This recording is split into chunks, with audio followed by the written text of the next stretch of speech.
Why the heck is it so hard to make these changes? I'm just trying to get from where I am to where I want to be. Have you ever felt this way? Well, my friend, you are not alone. And in this video, I'm going to share with you a way to leverage moments in your life to finally make those changes that you've desired for so long in your health, nutrition, and fitness journey. Hey friends, if you are new here, my name is Christina.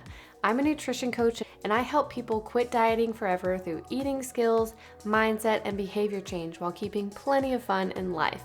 Let's get started. When trying to make a change, you might be coming up against decades of old habits, or maybe you just have a total lack of support, but you probably just haven't found the right strategy. In the book, How to Change, behavioral scientist Katie Milkman explains the science of getting from where you are to where you want to be. The reality is, change is just super hard.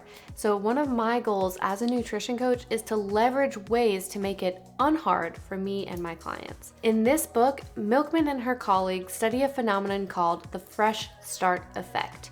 The fresh start effect is the idea that people feel more motivated, optimistic, and excited about our capacity for change at moments in our lives that feel like a fresh start, a new beginning, or a blank slate. That's why so many people set goals for themselves around New Year's. But we don't have to wait until the new year to have a fresh start. There are fresh starts all around us, and that mindset shift just might be the key to unlocking success to your health goals. So first, let's talk about New Year's resolutions. There's a certain optimism and excitement about the start of a new year that encourages us to try something new. So part of the research was just going back and seeing where have these fresh starts been successful outside of New Year's resolutions. One example that Milkman shares in the book is when people become new parents.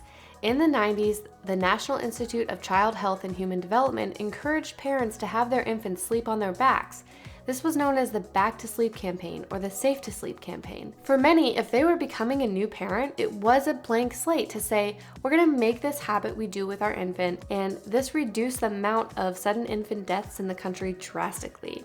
We can compare this to something not nearly as effective that happened several years ago in the States when chain restaurants started listing their calorie amounts on their menus. The whole point of posting the amount of calories in each meal was in an effort to help consumers reduce their calorie consumption and reduce obesity. Guess how effective those laws were? Well, it turns out not very much at all. There's a key difference in these two examples. One arrives at a critical point in time when you're motivated to try to do everything right for your brand new child, and you're not totally set in your ways as a parent, whereas the calorie listing in chain restaurants catches us in the middle of our already busy lives, and for most of us, it did nothing but shock us as we realized our favorite Italian dish has like half our daily needs for calories.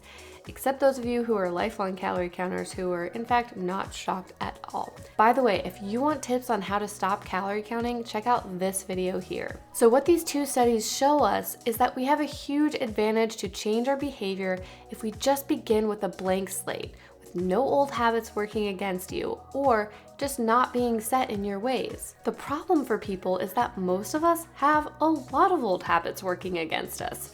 We may not see a lot of true blank slates in our lives. For example, most of the clients I've been working with have decades of dieting behaviors ingrained in their minds. Changing your nutrition, health, and fitness is so difficult because we have a lot of those ingrained behaviors that feel like second nature to us. That's where the fresh start effect comes in. We can mimic those feelings we have with true blank slate moments. Can you identify other moments that provoke the same reaction as, say, a new year? I can think of a few examples.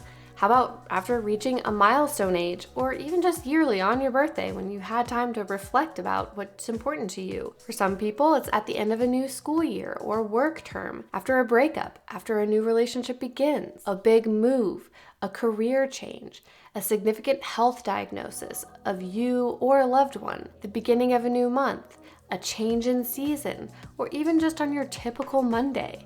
There are so many of these fresh starts all around us. How and why do these unstick us and motivate us to change? Well, if you think about it, these fresh starts can all offer a kind of psychological do-over or reset.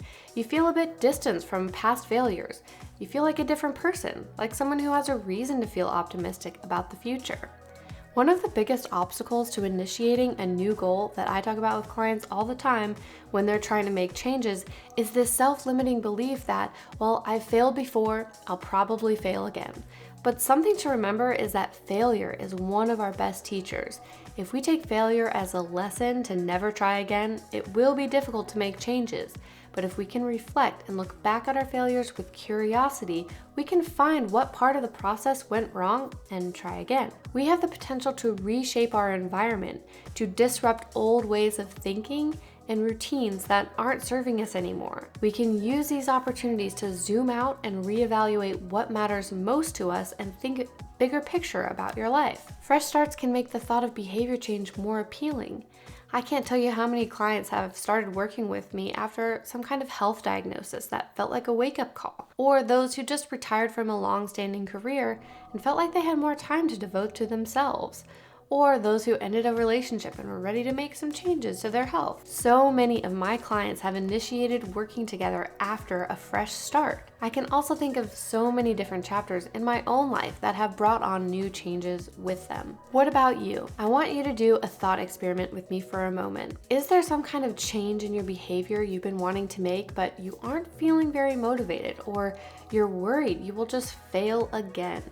I want you to think of your life. Are there any recent or upcoming fresh starts in your life that you can leverage here? Just briefly, I think it is worth mentioning that Milkman also discovered that if you have routines that are currently working well for you, don't disrupt those. As it turns out, when it ain't broke, don't fix it holds true here. Try not to disrupt things that are working well. By the way, I just want to remind you, everyone struggles with change. Our world screams instant gratification all around us. So looking at long-term effects to our health and behavior change does not come easily, but there are things we can do to build resiliency and keep showing up. It definitely requires more effort and intentionality than just going through the motions, but you're worth it. All right, friends, what fresh starts do you have coming up in your life? I would love to hear about them in the comments below, or you can email me. Thank you so much for watching this video. If you haven't already, don't forget to like and subscribe to my channel, and I will see you next time.